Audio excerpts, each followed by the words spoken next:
Çekelim. Hə, deyən, sakit ol. Hə, başla. Az gözüm sulandı. Mənim də gözüm sulandı. Hə, deməli. Danış. Hə, danış. Mən bir dənə samolyot göylə gedir, birdən qəzaya uğrayır samolyot. Düşür bir dənə adaya da. Orada düşəndən sonra hamısı qırılır samolyotda. 3 nəfər sağ qalır da. Bir gəmi kapitanı, Petuxdur, bir dənə də lyoç çəkdi da. Bunlar düşürlər adaya da ki, sağ-salamat çıxmaq üçün gedək də, görəyim nə olacaq da. Gedirlər, bir də əjdaha çıxır qabaqlarına. Əjdaha deyir ki, 300-də yiyəcəm. Bir şərtlə yemirəm ki, hərə öz sənəti ilə bu mənim dəsmalını atır qabağa ki, bunu qaldırsın da. Lyoçik deyir ki, hə, problem yoxdur da.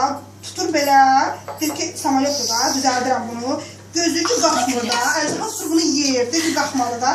Ondan sonra gəlir gəmi kapitanı, bunu belə edir ki, bir dənə gəmi düzəldir, bəlkə qalxacaq. Görür, bu da qalxmalı, əjdaha tutur bunu da yeyir də. Petuq da gəlir ki, əşi necə yəni, 20 ildir mən qaldırmağından yoxsulandım.